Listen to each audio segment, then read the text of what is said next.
धामणी प्रकल्पाअभावी तब्बल 20 वर्षे पाणी टंचाईच्या भीषण झळा सोसणाऱ्या धामणी खोऱ्यातील जनतेने प्रकल्पाच्या अपूर्ण कामाबाबत अखेर लोकसभा निवडणुकीच्या मतदानावर बहिष्कार टाकला। देश स्वतंत्र होऊन साधारण 70 वर्ष झाली। या 70 वर्षात शासनानं ज्या मूलभूत सुविधा देणं गरजेचं होतं, अन्न वस्त्र निवारा ह्यापैकी पाण्याची एक मूलभूत गरज आहे आणि तीच आम्हाला मिळत नाही, म्हणून आम्ही बहिष्काराचा निर्णय घेतलेला आहे।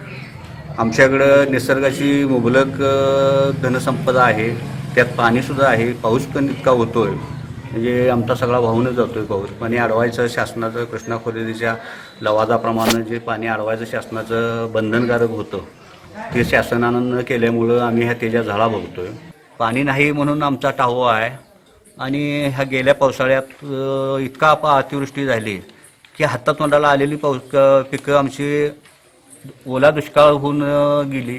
70% 80% नुकसान झालं पिकांचं।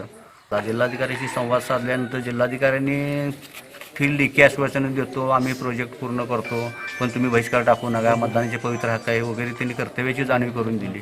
मग माझं असं एक म्हणणं आहे की शासकीय अधिकारी कर्तव्याची जाणीव करून द्यायला आहे, त्यांचंही कर्तव्य आहे, त्यांनी हे कर्तव्य पार पाडले असते तर आम्हाला बहिष्काराचा निर्णय घ्यायसुद्धा गरज पडली नसती।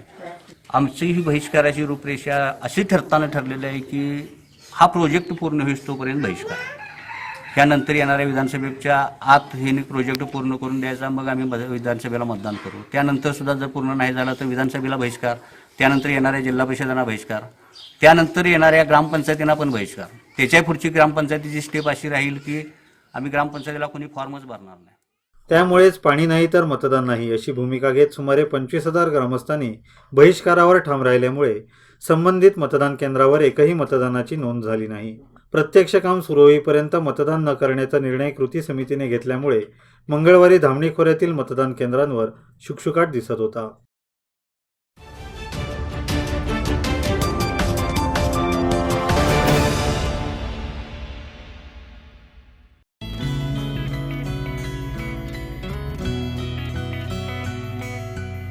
कधी कधी हे छोटे क्षण सुद्धा कोणाला तरी खूप आनंद देऊन जातात। गेल्या 2 दशकांपासून 1 लाखाहून अधिक ग्राहकांचे आयुष्य समृद्ध करणारी Lokmanya multipurpose cooperative society limited, सातत्य निरंतर। सबस्क्राइब करा तरुण भारत डेली बेलगाम न्यूज चॅनल आणि ताज्या घडामोडी पाहण्यासाठी बेल आयकॉनवर क्लिक करा।